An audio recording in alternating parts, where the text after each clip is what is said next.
Have you ever wished you could just go back in time and give your younger self a little bit of advice? Well, self-made millionaire Graham Stephan is basically doing that, and he's letting all of us listen in. So we're going to dive into the 4 big financial habits he wishes he'd mastered back in his 20s.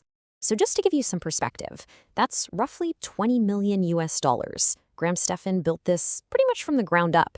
So yeah, when a guy like that talks about money, it's probably a good idea to pay attention. He's sharing the exact lessons he had to learn the hard way. And what I love is how he's framing this. It's not a lecture, right? It's more like a conversation he's having with his past self. These are the absolute game-changing pieces of wisdom that could have made his journey even faster. And now, he's letting us in on the secret. Okay, first up, the absolute bedrock of building any kind of wealth. You've got to master your money flow.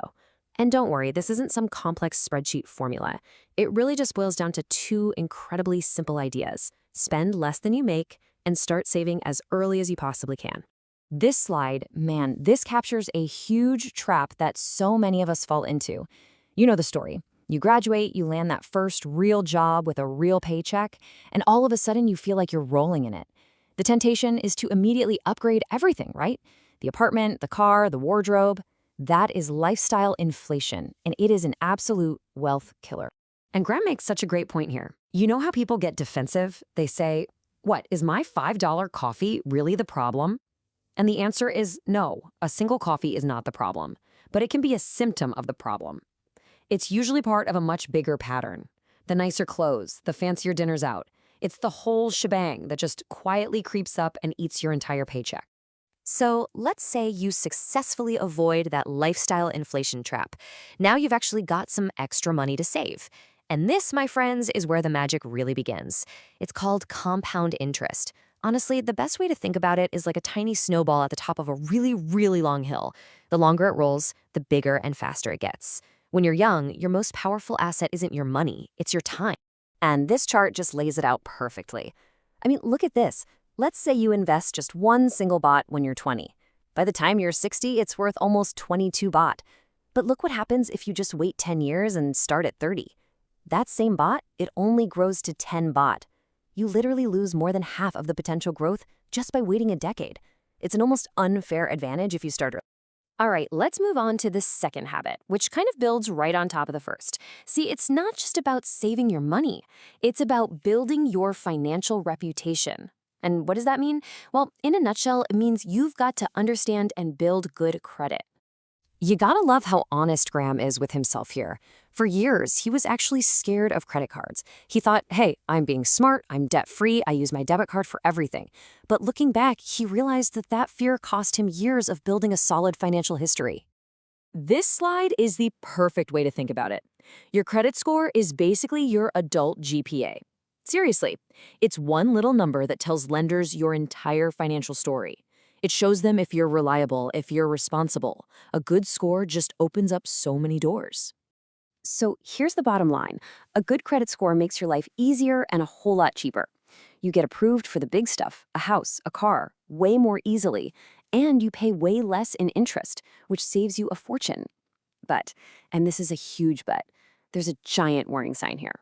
This only works if you pay your balance in full and on time every single month. Don't ever, ever fall into that minimum payment trap. Okay, on to habit number 3. Now, this one is a major mindset shift.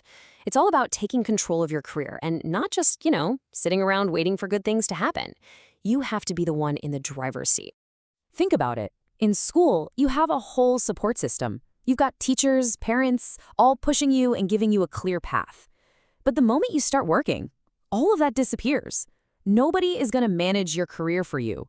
If you just sit at your desk waiting for someone to tell you what to do, you're going to be waiting a very, very long time. This is really the heart of it. The most successful people are never passive. They don't just sit back and hope for a promotion or cross their fingers for a raise. No way. They are actively hunting for new projects, learning new skills, and finding ways to make themselves more valuable. They create their own luck. And that proactive mindset leads us perfectly into the final habit, embracing smart risks. Now, this is not about being reckless. It's about being strategic and stepping just outside your comfort zone to find some real growth. Let's be super clear about what Graham means by risk. He's not talking about, bungee jumping or anything. He's talking about those professional and personal risks, the kind that feel a little uncomfortable, that make your stomach do a little flip, but have a massive potential upside. Like finally asking for that raise, or maybe even starting that side business you can't stop thinking about. And Graham uses his own life as the perfect case study here. When he first started his YouTube channel, he got really self-conscious. He was so worried about looking silly on the internet that he actually quit making videos for an entire year. He let that fear just hold him back. But eventually, he took the risk. He pushed past that uncomfortable feeling and started posting again. And the results? It's incredible. His income from YouTube today is now bigger than the income from all the real estate that made him a millionaire in the first place. That one smart risk completely changed the course of his life. So why does he hammer this point home about doing it in your 20s? Because when you're young, you have the ultimate safety net, time. If you try something and it fails miserably, you have decades to recover. You probably have fewer big responsibilities holding you back, and honestly, every failure is just a lesson that makes you smarter for your next attempt. All right, we have covered a ton of ground. So let's wrap this all up and boil it down to the key things you can actually start doing, like today. And here they are, the 4 habits in a nutshell. 1. Spend less than you earn. 2. Build your credit score. 3. Be proactive and drive your own success. And 4. Take those smart risks that lead to growth. So the final question really isn't about what you've just learned. It's about what you're gonna do. Take a good look at this list. Be really honest with yourself. Which one of these 4 habits, if you started it today, would make the biggest difference for your future? That's your first step.